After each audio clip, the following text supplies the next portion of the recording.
to increase their sense of risk, they did things like ads. You know, nearly £1 billion was spent across 11 government departments in the UK over 3 years, most of it on COVID. So many ads, some of them taken quite a horror film aesthetic. They were designed to make you feel that, you know, if your loved one died, it was your fault.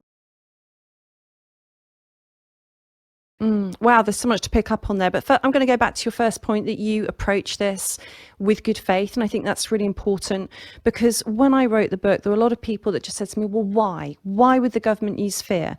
As though it had to indicate that there was some evil conspiracy theory or agenda. You know, there may or may not be, but there's a very simple answer to the question. And that is that governments use fear because it encourages compliance. There is a gap between your rational thoughts and your suppressed emotions. And it's that gap that allows governments or any would-be manipulator to control you, to manipulate you, to exert undue influence on you. And fear is the steam in the emotional engine. Fear is the big one. Is it a breach of ethics to use fear? I think this really depends on where you sit personally and ideologically. I would probably put myself right at one end of the spectrum that says you should not use fear to control people. It is unethical. If this was a laboratory experiment, if a psychologist wanted to put their fingers in your brain, reach around and use fear to control you to see what happens, then they would need to go through an ethics approval procedure. You would sign a consent form. None of us signed consent forms at the beginning of the lockdown, did we?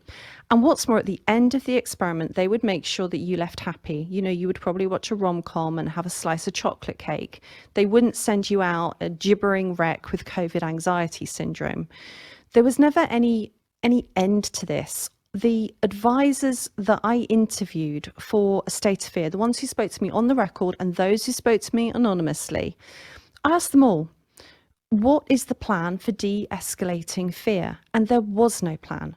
What really worried me and sent chills down my spine actually were a couple of advisors who were not only very content with the use of fear because they thought it was proportionate in a pandemic, because pandemics are frightening.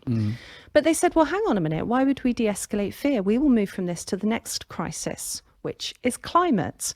And I think that, you know, there is a risk here that governments lean on fear and nudge, which is a form of behavioral psychology and propaganda, to shut down debate, legislation, disagreement, in fact, because these covert ways to influence you are successful and they bypass all that kind of procedure. So if you know, the COVID pandemic and the lockdown created what academics have called a window of malleability. Our habits changed.